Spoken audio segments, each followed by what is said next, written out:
Pronti? 1, 2, 3.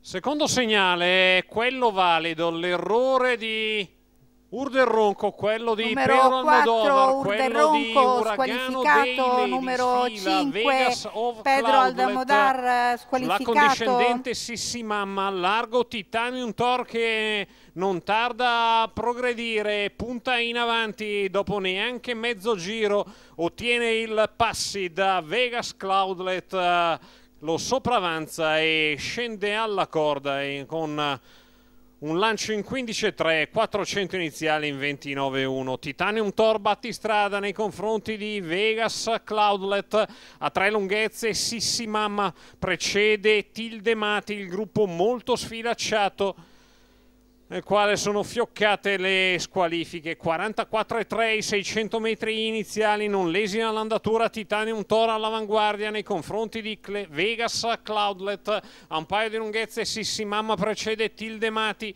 quindi Timast ancora Top Model Par, quindi Severino. Per linee esterne scoperto è Raul Breed. Le cui mosse sono seguite da Sheridan Treb. 59.3 i primi 800 metri da parte del leader Titanium Thor, che continua a comandare, non ammette interferenze, è sempre pedinato da vicino da Vegas Cloudlet. Poi Sissimamma a distanza avanti a Tildemati. Timast, Top Model Par, il gran ritmo non permette a nessuno per il momento di venire al largo.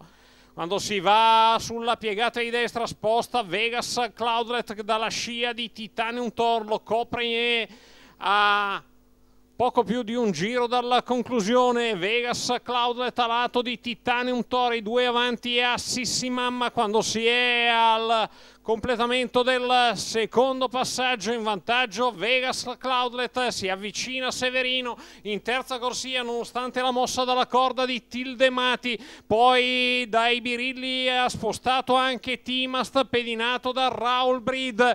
Non progredisce Sheridan Treb che allarga. Quando si va di nuovo di fronte in vantaggio Vegas Cloudlet nei confronti di Titanium Thor, che torna a spostare la mossa di Tildemati, che è più convinta a metà della dirittura opposta.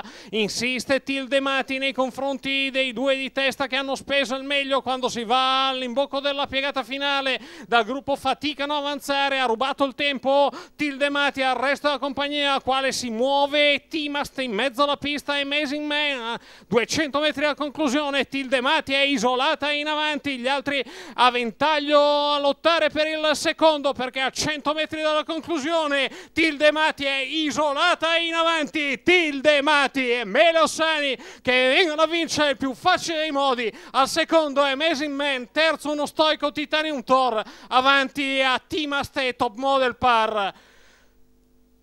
1 minuto e 8 decimi la testa all'ultimo giro, molto meno per Tildemati. Mele Ossani alla guida e al treno, colore al signor Franco Montanari, il numero 2 sul tabellone al primo posto. Una ventina di metri meglio rispetto al resto della compagnia, capeggiato da Amazing Man. Andiamo a rivedere l'ordine arrivo completo per la Tris Quartet Quintet. Non è in dubbio sicuramente il primo posto di Tildemati, il numero 2 sul tabellone al primo posto. Ci vorrà parecchio per lo slow motion, la soddisfazione del driver romano, che vince nettamente questa seconda quintè del Savio. A distanza, dopo il 2 di Tildemati, il 12 di Amazing Man, al terzo il 9 di Titanium Thor, al quarto il 7 di Timast, al quinto l'1 di Top Model Par. Va aspettato però il verdetto del giudice d'arrivo.